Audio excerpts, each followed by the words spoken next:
Обосрался при своей женщине. Господи, да что вы несете? Девушка Данила Поперечного, ты прекрасна. Нашисты. Это засчитанное. Пошел нахуй, дудь. Дрочить классно.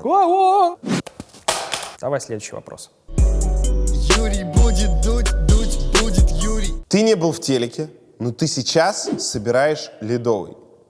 Собираю, это типа сейчас происходит. Не Да. то, что это... Давай для начала. Ледовый — это как бы разная вместимость. Ты собираешь сколько народу? Смотри, у нас простая схема. Сейчас там стоит конфигурация на 5400, что-то такое. Но если вдруг окажется, что я популярнее, чем мне кажется, хотя так уже произошло, мы можем расширить ее. Больше 5000 человек. Нет, ты так говоришь, как будто я их уже собрал. Хер его знает, может, я и 5000 не соберу, типа. Ну, все равно, но это ты замахнулся на то, что собирает там большие группы, приезжающие в Петербург.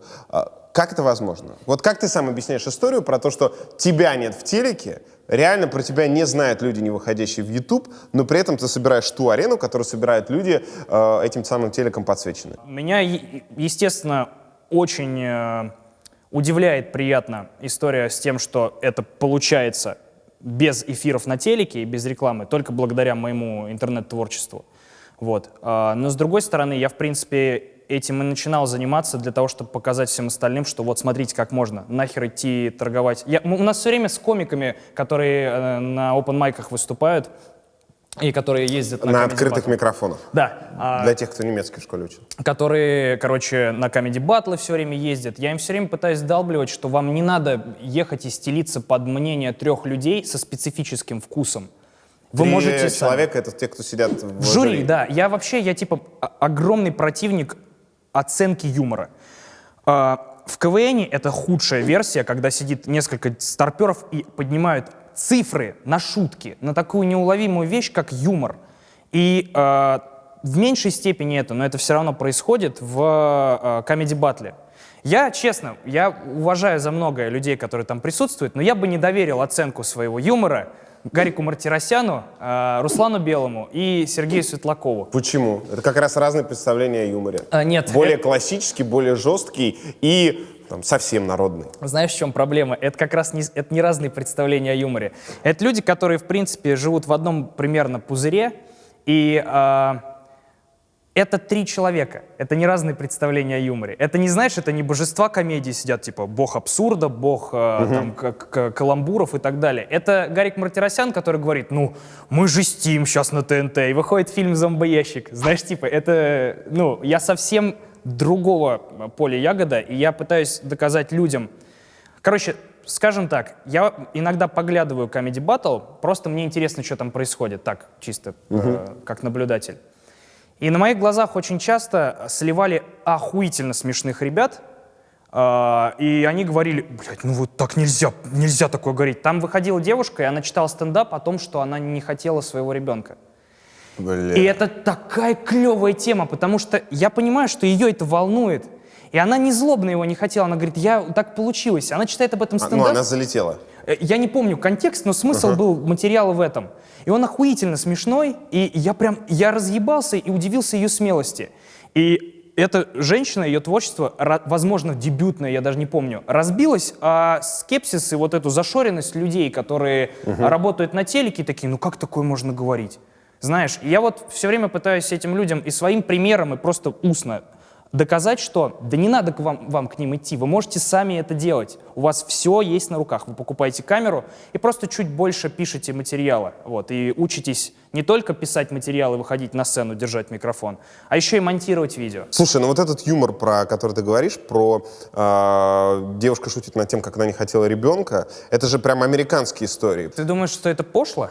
Нет, я не сказал ни слова. Я говорю, что это не наша традиция юмора. Я с тобой не соглашусь, потому что у них эта история, знаешь, им свойственно вот такие темы поднимать. Исключительно потому, что это следствие свободы слова. У них принято говорить о разном. Для меня это не какая-то табуированная тема, знаешь, которая присуща Западу, а это тема, которая волнует вот эту женщину. Она с этим засыпает, блядь, и просыпается. Ее это ебет мозги ей. И это самая, блядь, настоящая комедия, когда ты свое говнище, которое тебе мозг съедает, ты выходишь и говоришь: блядь, вот что я об этом думаю, давайте вместе проржемся над этим. Может быть, мне станет лучше, и может быть, станет лучше кому-то, кто в такой же ситуации. То есть это реально терапия? Это пиздец какая терапевтическая штука, и, ну, ты думаешь, что я так болезненно выгляжу, и такие залы собираю. Джентрификация – модное слово из учебников по урбанистике, которое становится все более актуальным в Москве. Так называют процесс, когда городские трущобы и заброшенные промзоны превращают в современные районы с благоустроенной средой и комфортным жильем. Самые известные мировые примеры джентрификации — это нью-йоркский Бруклин, лондонский Шордич и берлинский Пренцлауэрберг. Жилой комплекс квартала 2119 — убедительный образец московской джентрификации. Юго-восточная часть города, территория бывшего завода «Молния» на Рязанском проспекте в 5 километрах от 3-го транспортного кольца. Прямо сейчас вокруг трубы, цеха, шиномонтажки, пустыри. Короче, тоска. Но есть два варианта. Или оставлять все как есть, или постепенно приводить в порядок. Именно поэтому на этом месте появляется новый жилой район на 19 гектаров с современной жилой застройкой, детскими садами, школой, разнообразной досуговой инфраструктурой и станцией метро Стахановская. Она откроется вон там уже в следующем году. Обалдеть, выход из подъезда на две стороны. На улицу, где есть машины, и во двор, где никаких машин нет. Как же это круто, когда не просто щелочка, а вот такая панорама. Смотри, какая ванна. От застройщика, если что. Жилой комплекс квартала 2119. Принципиально новый подход к массовой жилой застройке. И стиль в каждой детали. Варианты без отделки, с отделкой и с мебелью. Большие кухни-столовые, высокие потолки, панорамные окна. На улице тоже будет хорошо. Закрытые от машин дворы с индивидуальным ландшафтным дизайном. Наземные и подземные паркинги, благоустроенный бульвар, зоны для спорта и отдыха жителей всех возрастов. Пока вся эта красота находится в стадии застройки, есть отличный шанс вырвать квартиру по классной цене от 4 миллионов 100 тысяч рублей и обнаружить себя через несколько лет в новом, модном районе с прогрессивно растущим ценником. Бежим по ссылке в описании по промокоду ВДУТЬ. Надо сказать, что такого размера скидки мы еще никогда не давали для всех, кому актуален квартирный вопрос в Москве. Если зайти к тебе на канал, самое просматриваемое видео — это клип «Поп-культура». Настигну твою тёлку как стихийное бедствие, а потом приду опять. Второе пришествие. Давай перенесемся в то время, когда ты его делал. С чего вдруг? Ты читаешь рэп там от священнослужителя. Я в голове провел аналогию между батюшками и рэперами, что они все в золоте, читают стихи, ездят на дорогих тачках. Я подумал, что, бля, это... Не все. Абсолютно согласен. Да. И этот клип направлен не на всех представителей духовенства, а на конкретно вот такого персонажа. Вот.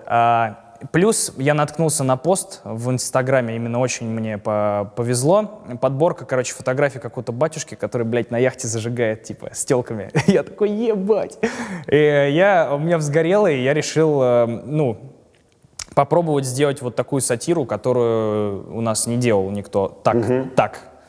Вот. Были похожие попытки, там, типа, знаешь, в «Большой разнице» я потом увидел, делали скетч в украинской, где там батюшка тоже баблом сорит, но мне все-таки кажется, я позубастее сделал. Вот. Через сколько после выхода клипчика началась движуха, и ты попал под прицел? Слушай, примерно через месяц написал какой-то иеромонах Феофан, назовем его так. По-другому его звали? Да, я не помню, как его зовут. Ну, реальный священнослужитель. Да, какой-то, причем занимающий высокий пост. Топ-менеджмент Русской Православной Церкви. Главный дистрибьютор веры. Вот. И сказал, что вы, типа, оскорбили, вам надо извиниться, записать видео, что вы извиняетесь, и удалить это видео. Иначе мы встретимся с вами в суде. Вот. Я ему объяснил, что «Здравствуйте, вы дуралей». Я все написал в этом дисклеймере, типа, в начале, и извиняться я ни перед кем не буду. Это моя сатира на ваших, типа, на то, зачем вы не можете уследить. И если вы хотите, что ж, встретимся в суде, посмотрим, кто кого. Он отклеился. Я расслабился, подумал, ну все, это, типа, топовая точка того, как меня могут за это повлиять. И потом абсолютно всем блогерам, ну прям подавляющему большинству, начинает приходить письмо. В ВК, там, на почту, во сюда. Следующего характера. Здравствуйте, меня зовут там такой, что-то, Воеводин, фамилия у чувака. Я главный помощник Виталия Валентиновича Милонова. Мы хотим с ним посадить Данилу Поперечного. И просим вас поддержать эту инициативу видеороликом. Вот документы, подтверждающие возможное скорое уголовное преследование Данила Поперечного. И приложен файл, где типа сканы, что Воеводин, обеспокоенный гражданин, подает заяву, Милонов подписывает, перенаправляет очень быстро это все. И типа последний там документ, что отправлен на экспертизу. И мне все начинают писать: Даня, пиздец, начался, все, беги. Я говорю: да, блядь, вы чё? А он предлагал поддержать за бабки или нет? Нет, у него, я тебе все объясню. Короче, на самом деле, знаешь, что это было? Милонову, видимо, перестало хватать цитирований в СМИ, и они придумали очень классную фишку. Как очень быстро поднять шумиху о себе, не вкладывая бабла. Ты подаешь в суд на известного провокационного блогера, и он начинает бить тревогу. А чтобы это точно произошло, ты пишешь всем об этом, чтобы он точно узнал. И все охуели и начали говорить: Милонов что, хочет Поперечного посадить? Единственное, что я сделал, я всем сказал: ребята, лучшее, что вы можете сделать, вообще игнорировать это говно. Я забил болт. Где-то, по-моему, в январе, я уж не помню, у меня реально все смешалось. Мне пишет еще один, Ян Гордиенко мне пишет. Вот уж тоже нашли кому написать. Даня, срочно, у тебя есть скайп, я тебе с другой симки позвоню. Я говорю: что такое? Тебя пасут. Я говорю: что ты несешь? Типа, давай созвонимся. Нет, давай. Я говорю: ладно, я выхожу на улицу, мы сидели в заведении с ребятами. Я говорю: да, чего? На тебя пришли документы от Милонова. Я говорю: господи, да я знаю это говно, забей. Типа, что, возможно, у меня будет уголовное преследование. Я видел. Он говорит: нет, там все подтвердилось. Я такой: че, блядь, присылай. Он присылает документы, и там уже новая пачка. Продолжение тех, типа, прошло экспертизу, перенаправлено в другую экспертизу, подтверждено, заявление уходит куда-то дальше. Ну, короче, они находят признаки экстремизма там. Так. И я начинаю понимать, что пизда. Меня хотят закрыть по оскорблению чувств верующих и за экстремизм. Типа, либо то, либо все вместе. И это делается, ну, знаешь, с прожима депутата, блядь. Типа, ладно бы это написал какой-то беспокойный гражданин, я бы порешал этот вопрос, но это, знаешь, это в другом правовом поле происходит. Но когда депутат настаивает на том, что вот смотрите, он сделал плохо, естественно, они не могут игнорировать его. Типа. Я сижу дома, жду вестей, мне в 9 утра, я никогда так рано не просыпаюсь, я просто подрываюсь ни с того ни с сего. Приходит сообщение на телефон в скайп от бабушки: Дань, у нас полиция. Дома? Дома. По прописке, где я типа живу. Так. Я такой: ёб твою мать. А у меня ровно в это же утро, в 9 утра приезжает мама туда погостить к ним.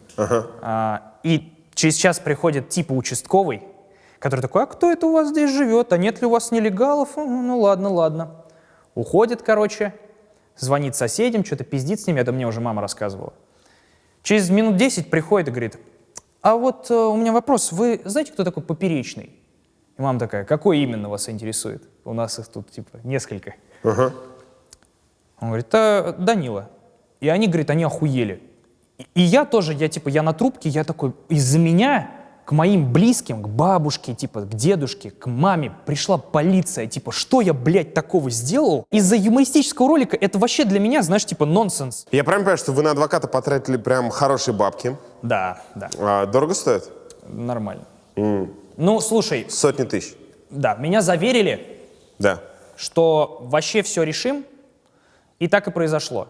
Вот. Но я им сам предложил версию лучшую, чем они мне предлагали. Милонов, как человек не очень, достаточно умный, чтобы придумать эту авантюру, но недостаточно, чтобы разобраться в вопросе, он продавливал историю с тем, что я это записывал в храме. что является переломным моментом в таких делах, что я типа осквернил святыню. Так. А это декорация. Ну это же студия чуть ли не... Да. Это Москва. Да, и никто из моих адвокатов и никто из тех, кто меня опрашивал, не знал об этом. Я сказал, давайте об этом типа просто напишем на это. И в итоге благодаря этому вы выиграли. Ну как, слушай, как мы выиграли? Я 2 дня был в розыске, вообще пиздец. Мне он позвонил, сказал, чувак, ты никуда не выходишь. Типа ты сидишь дома, патрули тебя ищут, и вот везде, где, блядь, в метро. То есть прям в розыск. Чувак, я попал в розыск на 2 дня, я сидел такой, бля, дорогая, А вынеси. почему сняли? Потому что, ну вот, мое, как это сказать, показание дошло, все отменилось и так далее. С Милоном ты вообще не пересекался, никогда его не видел. Меня один раз стригли на Гороховой, и он прошел мимо. Я такой, о! Это в Питере? Да. Угу. Милонов гей? Слушай,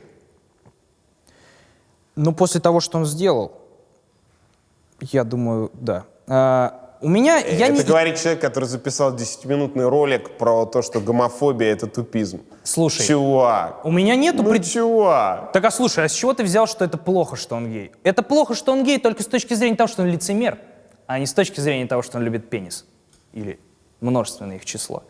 Тут в чем прикол? Я убежден уже абсолютно, что ему самому не по кайфу от того, что он делает. Знаешь, когда меня, типа, когда я понял, что... Ну, то есть всегда было понятно, что он, типа, новый жирик, условно, Да. который... Ну или хочет быть. Орет пиздец и на себе акцентирует внимание, и за счет этого живет вообще как отвлекающий маневр. С Трампом сработало, блядь, типа, кто его знает. Я увидел в нем четко, даже не то, что он работал раньше в рядах, я не помню, как звали женщину-политика. Галина Старовойтова. Да, Старовойтовой, точно, комик же есть такой, да.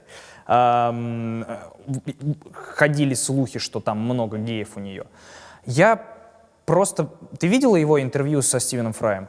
Стивен Фрай приезжал в Петербург и приехал к нему на встречу. И там подается это под соусом, что вот я хочу встретиться с самым главным гомофобом России. Типа. Так.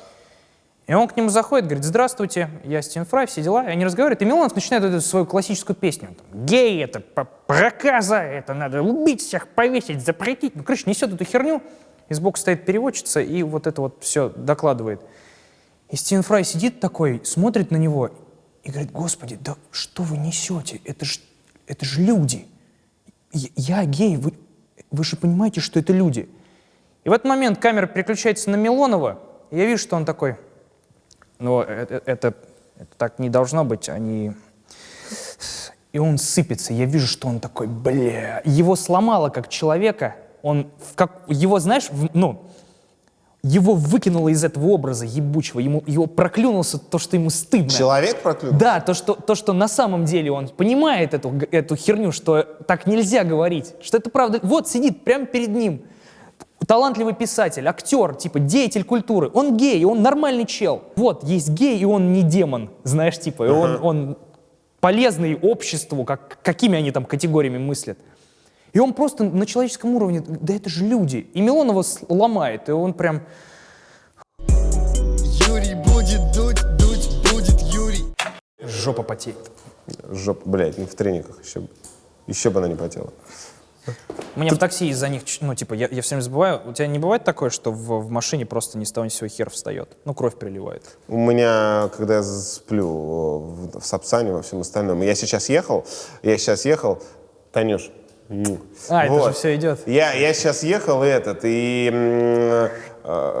Переписывался с ней, да? Чтобы чуть теплее было, я как бы свитер надел. Обычно, как бы, когда совсем жарко, я просто свитер кладу себе, ну, я знаю, что я сейчас усну, и у меня встанет. Ну да. И охуенно, блядь, сидишь ты люди по проходу ходят, И потом ты у тебя в спортиках. сторис отмеченные появляются, снятся пельмени. Не, в джинсах не страшно, а, блядь, я в спортиках же еду, вот, всегда, и там реально, блин, кукан стоит. Вот. Я обычно просто свитером накидываюсь и, блядь, нормально себе еду. А тут я свитер надел, потому что, ну, реально прохладно было, и думаю, блядь, а если сейчас встанет, это же... И я просто вот так уснул. Типа. Просто держал себя за яйца, я спал 1,5 часа таким сладким Ну, сном. это как пальчик сосать, только для мужика, знаешь. Да, я проснулся, думаю, блядь. Проснулся, рук уже не было, думаю, ну, надеюсь, ну, и не Проводницу стоял. убрала такая Но и штука. не стоял уже, вот, поэтому... Я поэтому худи оверсайзные ношу. Да, блядь, это классно. Погнали? Юрий будет дуть, дуть будет Юрий. Ты когда-нибудь видел нашего нежного редактора Танюшу? Да. Я видел ее, кажется, на каком-то мероприятии, где награды блогерам раздавали. Но я до этого с ней, кажется, не встречался. И я не понял, она это или нет. И я такой, ну ладно, странно подходить просто к даме здороваться, если это вдруг не она. Да, И я к тому решил же не яркой рисковать. даме. А в чем вопрос? У нее есть свое шоу «Нежный редактор». Да, я знаю. И она, когда его записывала с одной из суперзвезд русского ютуба, там было что-то вроде игры, аттракциона. Нужно было написать на бумажечке ответ на вопрос: если бы у вас не было парня, с каким блогером вы провели бы ночь? Таня написала с Данилой Поперечным. И она считает его самым горячим парнем русского ютуба. Что передать Танечке? Я думаю, ей надо какую-нибудь операцию на хрусталик сделать. Вот. Потому что, ну, камон. Ты чё? Возможно, у нее очень похож был отец на меня. Это единственная причина, по которой может это работать так. Ну, я... Тань, смотри, я на самом деле тоже давно к тебе чувства испытываю. Просто мы с тобой никогда не виделись. Это такие прям, ну, отношения на расстоянии прям. Ну вот, твоя нежная редактура, она каждый раз, когда я смотрю Дудя, она прям... Танюш, Однажды. Танюш, не затопи квартиру, я тебя умоляю. Соседи снизу не поймут. Что с телочками? Насколько твоя слава, которая человека там, очень популярного в Ютубе, мы сейчас гоняли с тобой за пивом в магаз ближайший, с тобой фоткались, тебя видели, на тебя оборачивались, очевидно, что ты суперзвезда. Как минимум в Петербурге, но не только там. Со мной много раз фоткались девочки, у которых на аватаре, или как это называется, телефона, Скринсейвере. твоя фотка, на скринсейвере твоя фотка. Ты безумно популярен у молоденьких самочек. Как они пытаются к тебе прорваться? Пару историй, пожалуйста. На выступлениях в меня кидали трусы. Трусы или трусики? И трусы, и трусики, и трусишечки иногда. Так. Типа такие детские. Но это шутка, типа, то, что я педофил. И я вот, типа, знаешь, мне кинули детские трусы, я такой, прикольная отсылка, что я педофил, да. Потом думаю, блядь, а вдруг это именно трусики кто-то свои бросил, потому что аудитория-то разная. Типа, вдруг кто-то... Но пишут всякое, шлют. Че шлют? Сиськи, писю свою там. Да? Ну, типа, блин, ну, классика, да. Пишут, йоу, привет, давай гулять. Гулять! Да, давай кофейку попьем. Типа такого говна. Некоторые сразу в full-in идут. Типа, Дань, привет. И там, типа, содержание скрыто. Разрешить? Пам. И я такой, ну, классно. Спасибо. Что там? Ну, гениталии, части тела. Хоть раз ты отвечал? Да я и часто отвечаю. Чего ты отвечаешь? Мне иногда скучно, я сижу типа на толчке или в поезде еду, и мне пишут там, Даня, давай гулять, я такой, покиш пизду. Просто, ну, я недомогательство, знаешь, типа, я просто чушь всякую люблю написать, типа, подурачиться. Вот. Кто-то у меня, когда мне пишут, что... Нет, да, ну, типа... И в ответ присылают? Нет, ну, все смеются, все такое. Если бы в ответ присылали, я бы, типа, ну... Выглядело бы странно, знаешь, эту переписку можно в суд принести и сказать, смотрите. Вот. Я, к сожалению, или к большому счастью, долго состою в отношениях, вот, поэтому... Смотри, мне всегда было интересно, как... Блять, извини, я сказал, к сожалению, такая пизда. Потерпишь. Ох. Суперзвезды Ютуба и суперзвезды нынешней молодежи, как они находят спутниц? Вот это мне было интересно, потому что, ну реально, варианта два. Да. Либо среди девочек, которые твои Фанатки. поклонницы, либо как-то еще. И очевидно, что первый вариант проще, легче, распространенней, а второй, он очень неочевиден, и я хотел бы узнать, какой он. Слушай, ну, первый вариант — это поебушки. Это типа не отношения. Я считаю, что ничего хорошего из отношений с фанаткой никогда не будет. Ну, это типа, это уравнение, оно не складывается. Каждая моя девушка, с которой я имел счастье жить и состоять в длительных отношениях, она не знала, чем я занимаюсь. И меня это всегда подкупало, потому что, значит, не в этом дело. Значит, это нежный редактор-то на просмотры на мои посмотрел и такой, ох, классный парень. Шутку услышал какой-нибудь про пенис? услышала. И такая, бля, классный чувак. А эти вот, типа, если я нахожу ключик к даме, которая мне нравится, которая не знает, кто я такой, я и себя чувствую лучше, потому что я не воспользовался привилегией, знаешь, своего положения.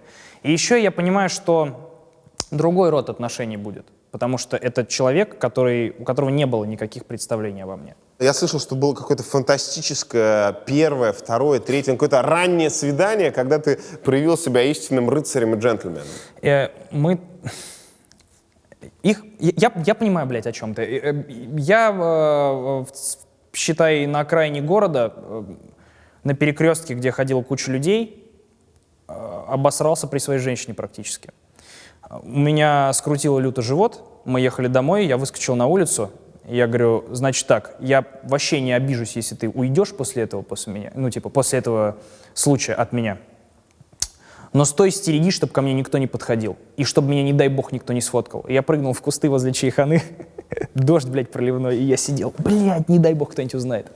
И я поворачиваю голову и вижу, что дама моего сердца стоит и охраняет меня. Я подумал, что, ну, это любовь. Вы еще не встречались тогда? Мы типа уже, ну, как это очень начало прям отношений было. То есть мы уже типа встречались, но не так, чтобы прям, знаешь, в любой момент она могла сказать, знаешь, что ты в пизду. Блин, это... Это любовь. Ты и правда как-то раз дрочил в Сапсане, и дверь туалета открылась? Или это сценарий стендап-шоу? У каждого фокусника есть свои тайны. Блядь. О, ты придумал это? Нет, я это не придумал. Мне просто не хочется подтверждать это, блядь, в дуде. Потому что куча людей, которые не видели этот выпуск, они подумают, ебать, он отморозок тупой. Со мной происходит много нелепых казусов, и как и со всеми.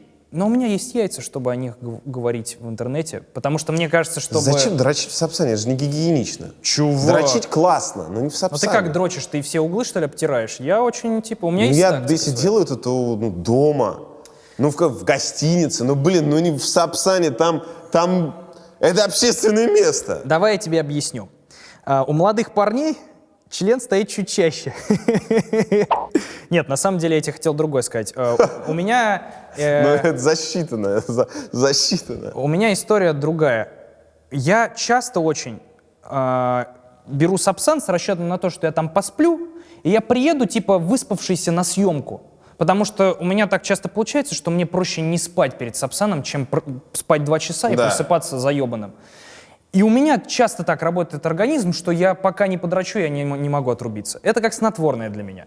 Угу. Ты промышлял этим в туалете, Да, и открылась дверь. да, Кто зашел? проводница. А ты думал о ней в этот момент? Я открыл ее профиль в Инстаграме в этот момент. А она с тобой фоткалась, и ты оттуда узнал? Нет, я увидел ее имя на бейджике, и такое прикольное. Просто сидел в Инстаграме, попытался найти, и такой, о, ну ладно. Я понимаю, что это типа, знаешь, это на каком-то Слишком уровне... литературно. Это на каком-то Не уровне... припездываешь ли ты? Нет, у меня, знаешь, типа... Я не уверен, увидела ли она. В этом... Слава... Я надеюсь, что не увидела. Меня смущает в этой истории, каждый раз, когда я ее рассказываю, в этом есть какой-то вот очень призрачный харассмент. Типа, наше право дрочить на кого мы захотим. Типа вот это, патриархат, вот он в этом заключается. Потому что он как бы, понятно, что и девушка так может сделать, но представь, как ты бы себя странно чувствовал, если бы ты был дамой, которая работает там в аэропорту, заходишь в туалет, и ты видишь, что на тебя чувак стоит. Именно на твою фотографию, где ты там с ребенком стоишь, я не знаю, в магазине с пакетами. Нет, я не иллюстрирую свой выбор. Слава богу, да. Я думаю, что это как-то неправильно. Но ничего с этим не могу поделать. Когда ты дрочил последний раз?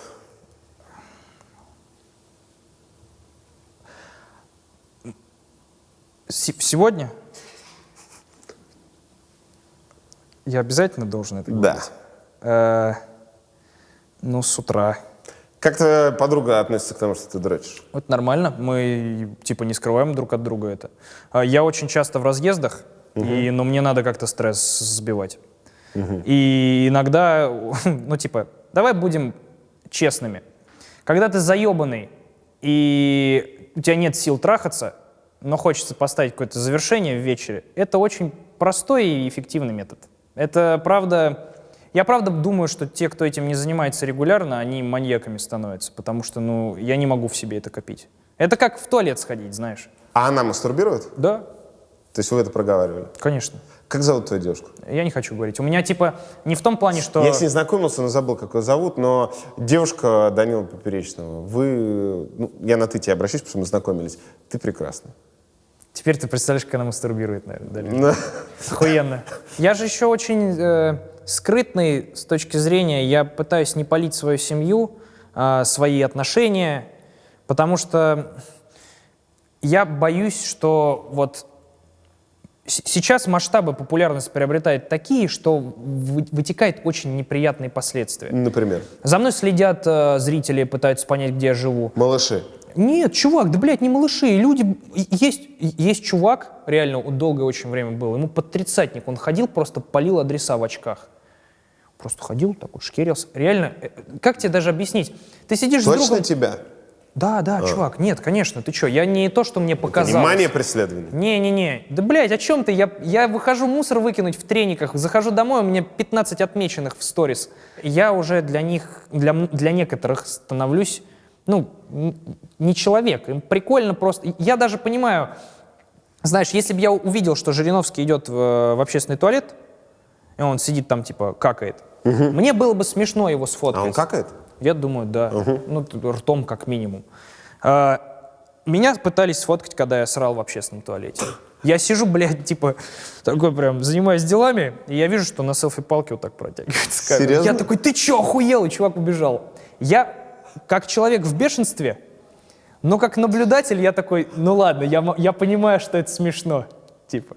И я все время, я не могу, я в общественных толчках, я вот так вот все время сижу.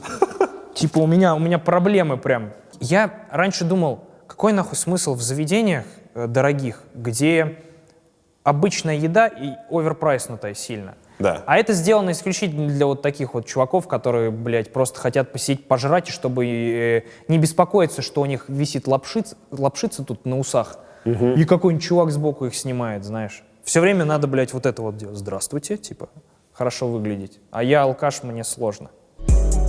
Юрий будет дуть будет Юрий. Руслан Белый. Красавчик? В какой-то степени, да. А в какой нет? Что с ним не так? Мне не нравится его материал. Мне не нравится, что он, какие взгляды он продвигает. Какие?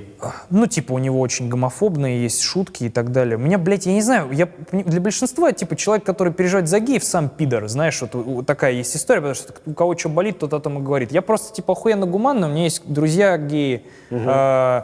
Паша Залуцкий, комик из Минска, я, блядь, поражен его смелостью. Чувак из Беларуси вышел на ТНТ и в открытую, типа, я гей. И весь материал у него об этом. Это показали? Да, он, блядь, это Так просто... все, может, подумали, что это шутка. Нет, чувак, он правда гей.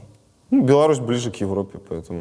Ну, батя с другой стороны. И чего? Ну, хуй знает. Когда ты, батя, слышал про геев? Ну, просто не в материале, возможно, вообще как это... Он Стивену Сигалу морковку предлагает поесть. Ты не видел видео? Посмотри, великое видео. Короче, я, типа, вот переживаю из-за этого, и... плюс я несколько раз был свидетелем того, что типа Белый не очень в материале стендапа.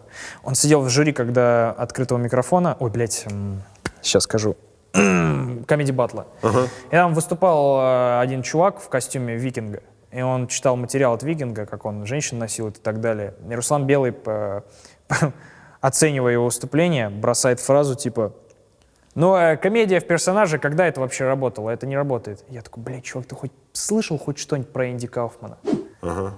И для меня все стало понятно. Главное, типа, лицо стендапа в России, он даже не все знает. Вы из Воронежа оба? Да. Ну, У вас в этом дерби, да? Не, большой респект ему вообще за то, что он, в принципе, этот формат, он, ну, как бы, для стендапа он много чего делает, это правда. Вот. Видно, что он горит этим, ему нравится, вот, но...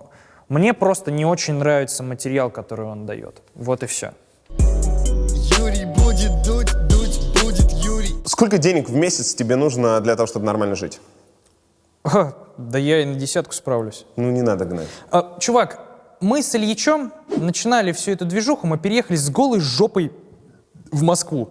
Мы жили на чердаке в хостеле за бесплатно у друзей. и ели бич-пакеты. Это когда было? Ой, это было после того, как «Спасибо, Ева» развалилась. Так. Мы очень адаптивные ребята. Типа, я могу жить охуенно комфортно на пятерик, могу жить охуенно комфортно и на полляма в месяц.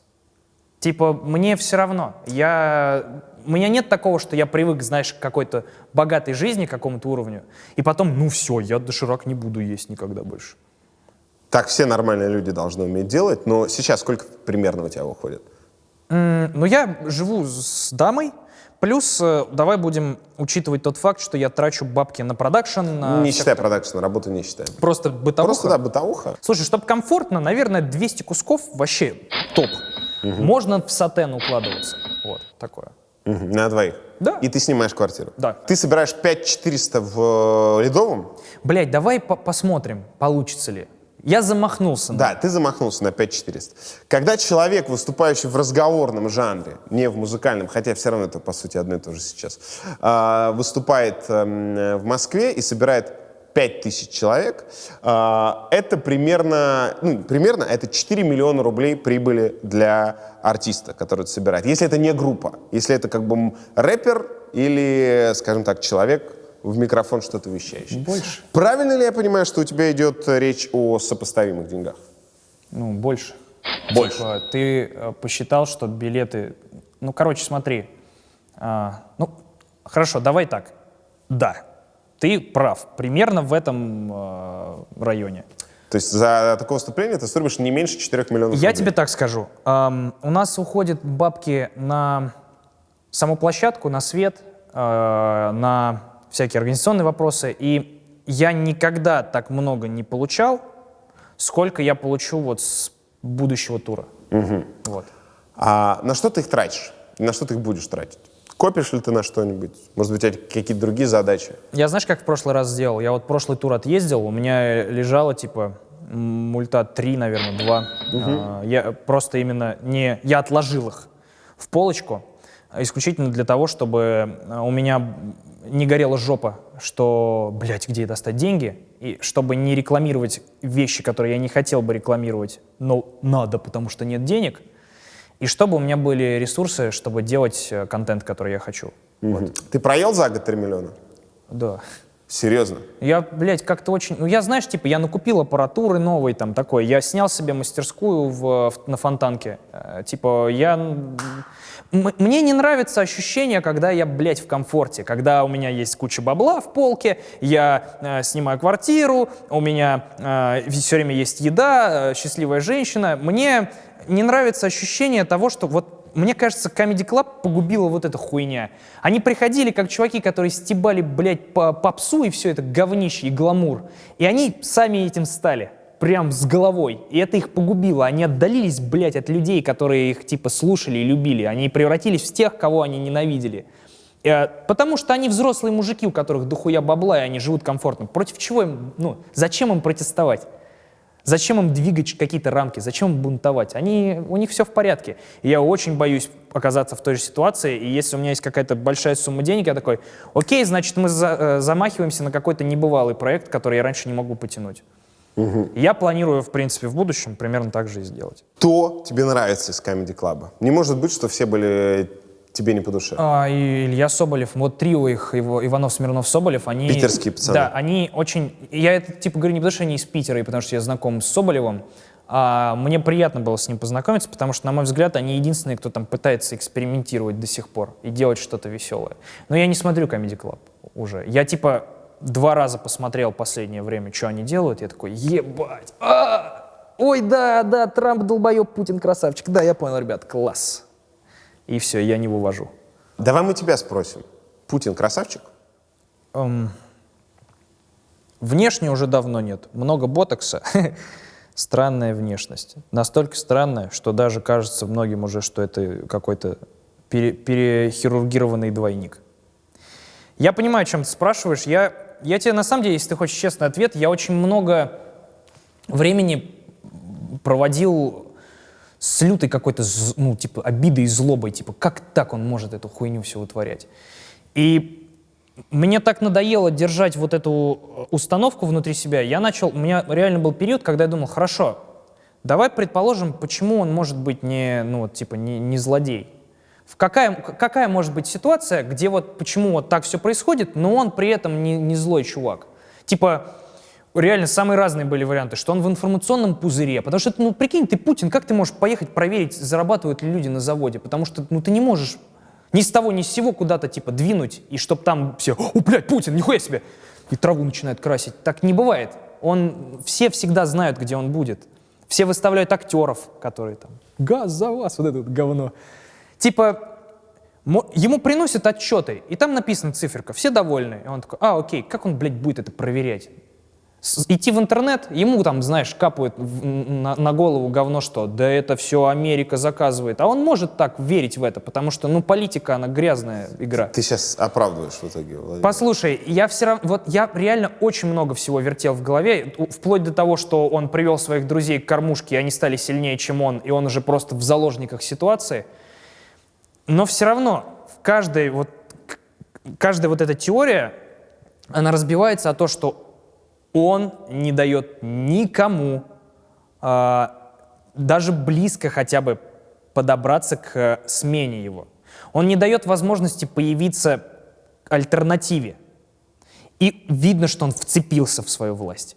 И я не знаю, делает он это из-за того, что ему насрать уже на все, и он просто живет в шоколаде, и ему, в принципе, уже не так сильно важно, чтобы мы были счастливы все, и страна двигалась куда-то. Или он это делает из-за страха за собственную жизнь? Потому что представь, если ты сделал самых влиятельных людей на планете, они будут, наверное, заинтересованы в том, чтобы ты, сука, никуда не уходил.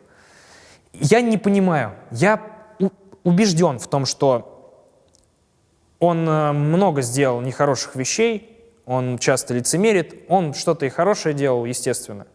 И я твердо считаю, что надо менять власть, пускай даже на кого-то другого, кто бы хуже справился, но цикл должен быть, иначе все в болото превращается. Но у меня нет однозначного ответа, в какой ситуации Путин. Скорее всего, он в какой бы, знаешь, ситуации не был, даже если он реально в заложниках, он сам виноват, что он туда залез. Что из происходящего в России тебе не нравится больше всего?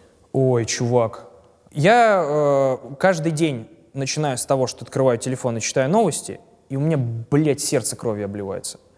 Причем я не то, что «Ой, все плохо, все пропало, Россия с колен не встанет никогда». Я просто постоянно являюсь свидетелем того, что как у нас ни хрена не работает вообще судебная система. Этого ничего нет, оно какое-то все. У нас реально куча законов, которые противоречат Конституции, и они резиновые, они прям реально, репрессивные. Или они просто случайно такие получаются. Я не могу утверждать. Вот. Но много несправедливости.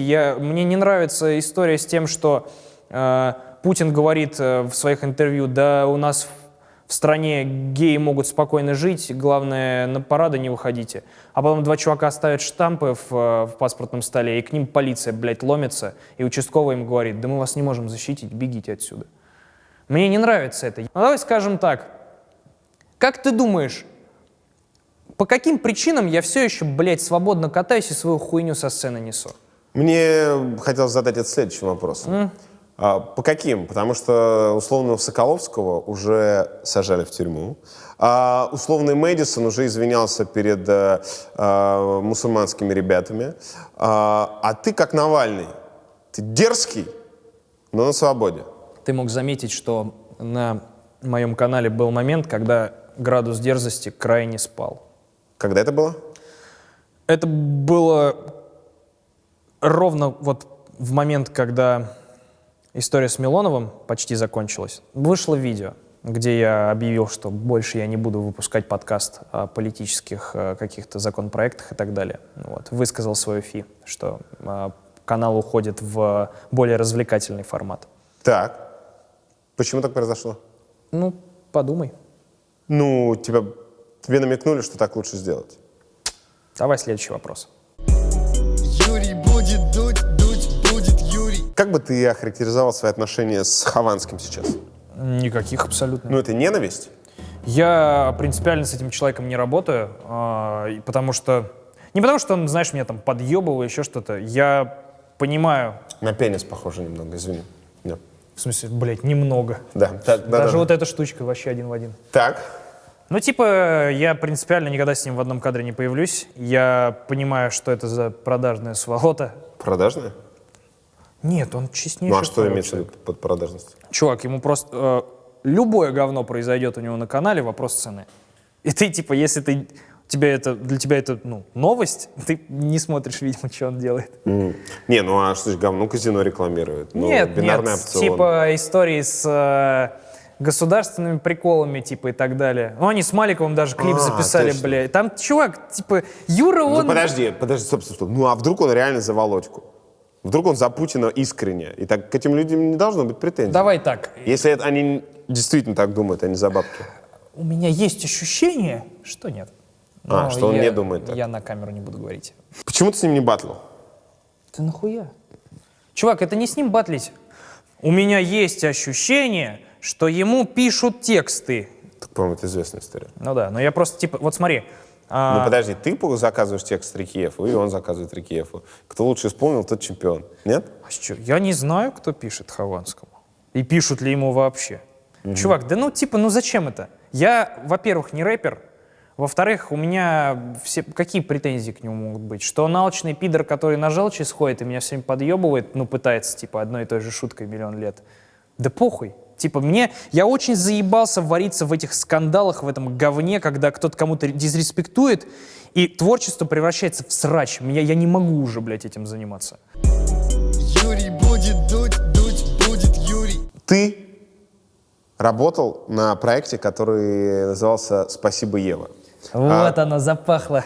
Знал, Нашисты, кажется, да. знал ли ты, что это история, сделанная Кремлем? Ты чё, конечно, нет.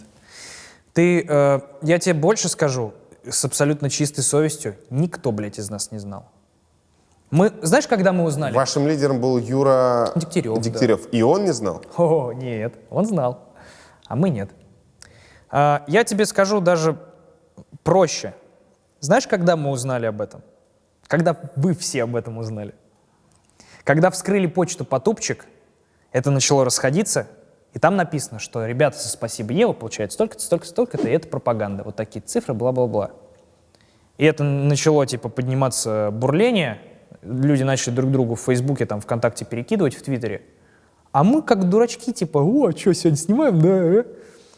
И нам начинают присылать наши близкие, говорят, а вы, ребят, вы что, охуели? И мы в этот момент просто, мы на жопу сели. Мы не знали этого. Типа, история была следующая. Никто до этого никогда из нас не получал деньги в интернете, типа, никто вообще подобное никогда не делал. Схема появляется.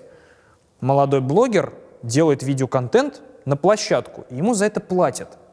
Для нас это было настолько ново, что мы не понимали тонкости, типа, откуда бабки, еще и так далее. И это тебе говорит человек, который делал, блядь, мультики про Путина на «Спасибо, Еву». Комплиментарный. Нет, кстати, у меня не было никакого вообще...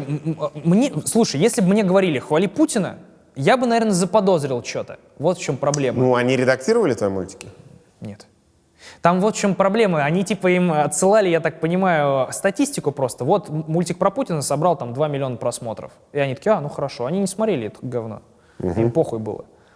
Тут была, видимо, история о том, что что наша Произносил площадка слово «Путин» для молодежи. формировала культ личности. Понятно тогда, почему нас считают проектом Кремля. Путин спас вам жизнь. Да. И знаешь, короче, как мне Юра Дегтярев оправдывал, я в какой-то момент все-таки я еще пиздюком был охуевшим, типа я ничего не понимал. Типа вот у меня есть возможность Давай зарабатывать. годы обрисуем для людей. Это 2000... Бля, бро, я правда не помню. Ну вот когда Ева была, да. Ты же разбил телефон. Ради такое дело не жалко. Да. У меня в какой-то момент закралось легкое подозрение, что я снимаю, я типа рисую мультики про Путина, там был, блядь, проект, 2 проекта было. Один «На встречу у Путина», сделанный под Гриффинов, и второй пародия на Бивиса и Батхеда «Медведис и Путхед» назывался. И они там тупые прям, типа, они себя там ведут как персонажи, как дегенераты. Путхед, а как ты думаешь, теперь нам дадут? Нам уже дали 1000 тёлок. И для меня это было прям сатирой, знаешь. И почему такие форматы вообще? Я спрашивал, когда мы подходили к Юре и спрашивали: Юр, а почему Путин? Зачем? Он говорил: ну, слушайте, мы хотим просмотров много, а кто у нас самый главный человек в стране? И для нас это было вообще, нормальным объяснением, знаешь. Ну да, хотим хайпить, да, придется так. В какой-то момент я почувствовал неладное. Я рисую мультики и получаю охуенно много бабла. Ну, то есть не столько, сколько было в сметах прописано у Потупчик. Меньше, но для меня, для человека, который никогда этим не занимался, много. Это сколько? 30 тысяч рублей? Не, больше. За каждый мультик что-то я там типа 60 кусков вытаскивал, может быть, побольше. И их типа выходило, они простые были, их несколько в месяц выходило. Вот. Я жил в Польше еще в тот момент, у меня очень дешевое было жилье, в плане очень просто было снимать, я вообще в шоколаде был. И я вот усыпленный этим комфортом, я в какой-то момент такой: так, стоп, Юр, а откуда деньги-то? Мы как монетизируемся?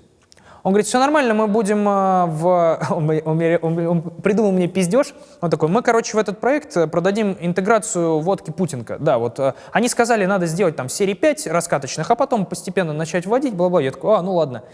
Я как долбоеб сидел, рисовал презентации для водки Путинка. Говорил: Юр, смотри, вот так можно сделать, вот так. По своей инициативе или типа? Да, просто? по своей. Просто я такой, типа, вот, смотри, чтобы это было клево, можно так сделать, вот так, типа, это будет прикольно, классно обыграно. Слал ему, и Юра мне только улыбался. Я теперь думаю: вот, блядь, гандон, а? Сидел... Чем он сейчас занимается? Понятия не имею. Надеюсь, тем же самым, чем он раньше занимался, пытается, блядь, у кормушки усесться. Когда это произошло, вы сразу же свалили? Не. Чувак, знаешь, в чем проблема? Сваливать было некуда. Все охуели и не понимали, что с этим делать. И мы, некоторые из нас, кто-то сразу отвалился, но некоторые из нас очень долго буксовали. Не понимали, как мы меняем вектор, мы переуговариваем Юру, что вообще происходит. Мы реально не понимали. Я даже после этого, я еще пару роликов по инерции ему сделал. И я с ним ездил и договаривался: чувак, зачем? Давай, пожалуйста, мы будем делать другую рекламу, не политическую, как на телеке. А он смотрел на меня, улыбался и все такое. Не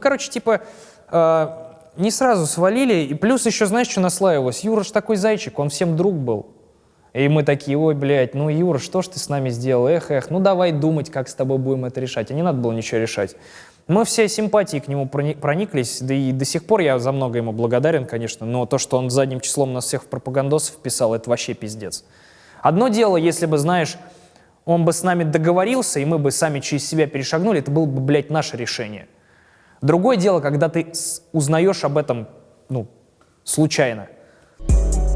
Юрий будет дуть будет Юрий. В январе ты попал во все новости, которые только возможно, потому что ты записал сатирический ролик на Рамзана Кадырова. С чего вдруг? Мне очень понравилась новость о том, что Дед Мороз назначил Рамзана Кадырова главным помощником по добрым делам.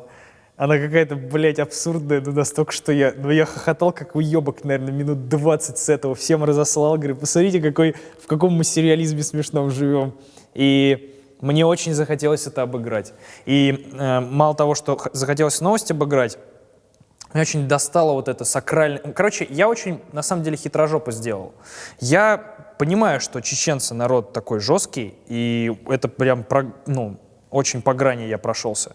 Но я придумал вот как. Я сделаю пародию так, чтобы, постараюсь, чтобы не обижать чеченцев, но и все-таки это была пародия на Кадырова, и чтобы там была сатира внутри.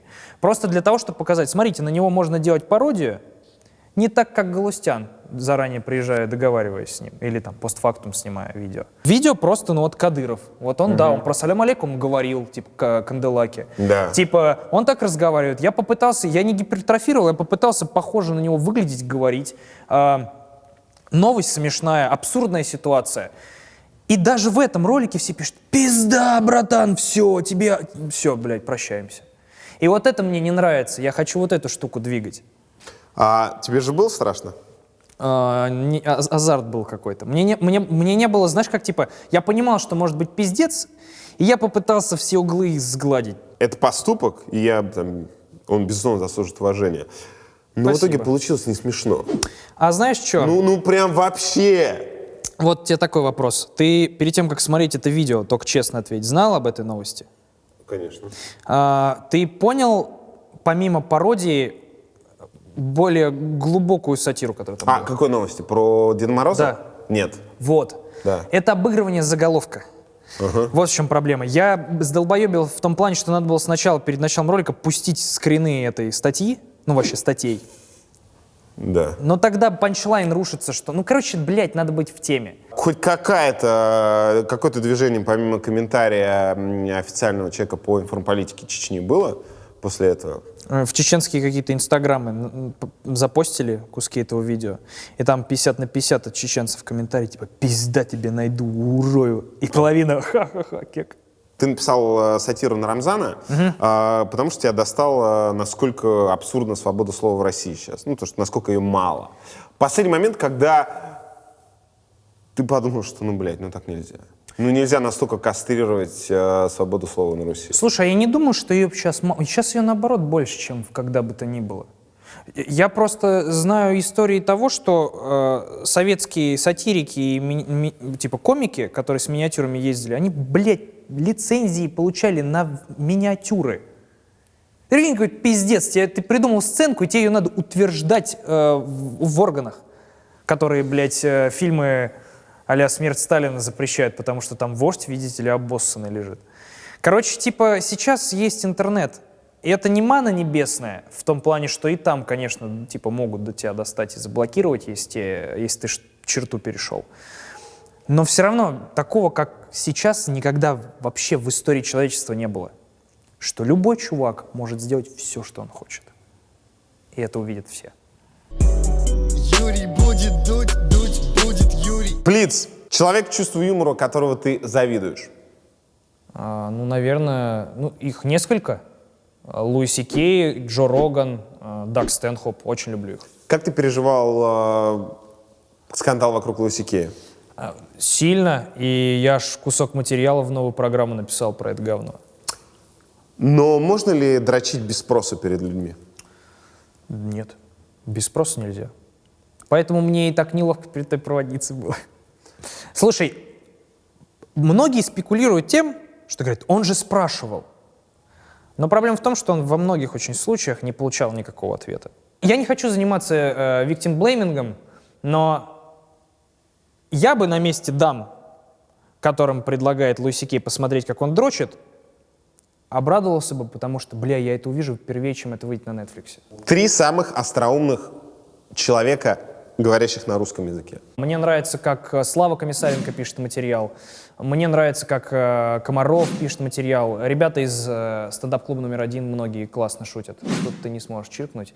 У меня есть топ любимых русских комиков, андеграундных, но я тебе их никогда в жизни не скажу здесь. Знаешь почему? Потому что Оторвет башню? я хочу, чтобы у них все было плохо, и они не становились знаменитыми, потому что именно поэтому их материал замечательный. Это мои ребятки, и я их... Ургант? Мне не очень нравится его юмор. Нет, у меня большой респект Ване, он классно шутит, просто это вкусовщина. Юмор, он весь вкусовой и такое. Самая смешная шутка, придуманная не тобой. У меня есть одна шутка, которую я услышал у какого-то комика. Прости меня, пожалуйста, мужик, за то, что я никак не могу выучить твою имя, фамилию. Мне даже присылали, как его зовут. Я очень разъебался, я где-то ее услышал вживую. Чувак, звучит вот так. Мой друг очень хочет стать геем, но у него кишка тонка. Я сижу, почему не я это придумал? Смешно? Данила? Оси 2,5 на 0,5. В контексте выступления охуенно было. 3 лучших русских рэпера. Тот, который к тебе не пришел и дизреспект тебе выписал, сказал, пошел нахуй, дудь, без тебя соберемся. Вот этот парень. ATL не говорил так? Так сказал Оксимирон. Так. Мне очень нравится скриптонит. Прям пиздец вкатывает. Я его долго распробовал, и как только я его раскушал, я такой, мне даже последние 2 его, как-то альбома. Уробороса. И третий? Да хер его знает. Я не очень по русскому рэпу, конечно, угораю. Но Хаски некоторые вещи прикольные делает, да. А 3 любимые группы вообще? Ой, Музыка, на которой ты вырос, или то, что ты слушаешь? Дорс, Нирвана, Хендрикс, такое. Самый смешной русский фильм? Блядь, ну зомбоящик, естественно. Нет. Но он постиронично смешной, ты знаешь, ты смотришь вот такой, ебать, как плохо, ха-ха-ха. Типа тебя смешит то, что вы чё, дауны, вы чё, правда, ой, блядь, типа тебя накрывает каким-то таким мета-юмором. Вот. А то, что круто? Ебать, как хорошо. Слушай, наверное, очень плоская будет из моих уст названа картина. Я прям вырос и затер до дыр, и я до сих пор влюблен в «Иван Васильевич меняет профессию». Обожаю это дерьмо, прям. Я люблю «Пиздец. Назад в будущее», вторую часть особенно. И это вот русский sci-fi с перемещением во времени, который я в детстве знал каждую, сука, строчку из этого фильма. Великое кино, Да. это правда. О чем ты мечтаешь? У меня очень инфантильные и дегенератские мечты в розовых очках о том, что мое вот это вот говёное творчество однажды возымеет эффектом бабочки, каким-то воздействие на будущее место, в котором я вырос, ну, страны. Типа, мне хочется верить, что вот то, чем я занимаюсь, там, двигаю свободу слова чуть-чуть, там, знаешь, где-то. Кто-то решит, что я просто пошлю, потому что это, типа, эпатажно, вся хуйня. Короче, что с сатирой вот этой, может, там, творчеством я чуть-чуть делаю лучше место, которое мне дорого. Ты имеешь в виду Россию? Да, может быть, это и хуйня ебаная, и мне просто нравится себя тешить этими мыслями, и я просто чел, который ненавидит себя 99% времени, и ему хорошо только когда он выходит перед толпой, шутит и видит, как ему хлопают. И, может быть, мне поэтому на самом деле хочется этим заниматься, а не потому, что я вижу в этом охуенную цель. Но я, правда, по крайней мере, верю в то, что это хотя бы маленький подвижечку в нужное направление, но делает. Оказавшись перед Путиным, что ты ему скажешь? У меня какая-то более, знаешь, типа раболепская хуйня, типа, пожалуйста, не сажайте меня, типа, потому что я уже зашуган этим говном. Нет, на самом деле, ты всегда вот эту, блядь, фразу спрашиваешь, она какая-то, ну, сука, это же разговор должен быть. Типа, как можно сказать что-то Путину вот такое, знаешь, емкое, чтобы это и, типа, и мысль донесло, или что-то поменяло в Ну его как, голове? на русском? Ты на русском говоришь, он на русском говорит. Ты думаешь, ему никто ничего не говорил вот из того, что у тебя твои гости рассказывают? Ну, здравствуйте, говорили. Спасибо за все, наверное, тоже говорили. А какие-то другие вещи предположительно не говорят уже. Ну, это твоя очень позиция. много Мне лет. кажется, что он уже не парится. Ему что не скажешь, Так что ты скажешь? готовьте молодых. Юрий будет дуть, дуть будет Юрий. Есть место, где люди особенные показались тебе? 3 города. Давай. Питер, естественно, Минск и Киев. Чем? У меня сложилось впечатление, когда я выступал в Минске, что их так там, блядь, цензурой душит, что я для них глоток воздуха. Чувак, который приезжает и говорит со сцены: слышь, блядь, типа, власть ебучая, ха. Про Лукаша ты шутил там? Какие-то, блядь, да, как что-то было. Я в Киеве шутил про... Я приехал в Киев первый раз, по-моему, с крупным выступлением. Полный зал. И я выхожу и говорю, типа, ну, я понимаю, что он... И это как раз, знаешь, вот конфликт. Россия, Украина, вот это все говно. Я выхожу и говорю, знаете, у нас очень много в стране пропаганды. У нас постоянно по телевизору говорят, что на Украине одни бандеровцы. Это полная чушь. Правильно, в Украине. И зал разъебывается. И я такой, мы поладим. Все, заебись. Я там как дома, мне комфортно. Конкурс! Что ты нам принес? Не нам, а нашим зрителям. Зрителям, которым... Короче, это бочка большая красная, в ней много нефти, можно это продать? Так. Я видел, что у тебя обычно делают подарки и тебе, и Это какая-то зрителям. хрень, которая в этом году началась, Да. и я против нее, потому что музей Капитал Шоу «Поле чудес» не нужен. Я нам. решил, что я тебе тоже нихуя не буду дарить, потому что пошел в пизду. Спасибо. Зачем тебе что-то дарить? Да. Я принес зрителям, короче, шлем из одного из видео. Мне кажется, он клевый. Это шлем «Сорвиголовы», в котором мы снимали один из роликов. Он внутри подписанный. Это штука, которая неплохо выглядит на полке. Ты можешь это надеть. Подписан, действительно. Ты задом наперед надеваешь. Да? Так. Вот так? Стой, тебе надо, знаешь, что сделать? У меня большая башка. Тебе надо нырнуть вот сюда глазами, попробовать, Так. и попытаться продеть себя. Не, у тебя реально здоровый будет. Ну, короче, типа... на тебя налезает? Не, на меня налезает. Я в нем снимался, типа. Закончи тогда. Вот. Если вы хотите видеть более справедливую Россию, то шлем адвоката слепого из адской кухни, это, типа, мне кажется, прикольно. Ну, это приятный артефакт со съемок. Это Вот. супер. Друзья, задание очень простое. Вам нужно придумать окончание панча. Заходит как-то Данила Поперечный и Виталий Милонов в клуб. Что дальше? 2 строчки, 4 строчки, вообще без рифмы. Придумайте, у кого будет ржачнее, веселее, круче, тот и получит вот эту реально кайфовую штуку. Имейте в виду, на такую башку, как у меня, не знаю, чем она там заполнена, не налезает, но на остальных налезет. Я знаешь, какой вариант придумал? Заходит как-то Милонов Поперечный в бар, и бармен говорит: вам как обычно. Ничего. Типа, это гей-бар, и мы там все время тусим. Можно было не объяснять, я понял. Ну, у тебя Спас- голова, конечно, большая, но непонятно из-за чего. Это заболевание или... Скорее заболевание. Спасибо. Юрий будет дуть, дуть будет Юрий. Юрий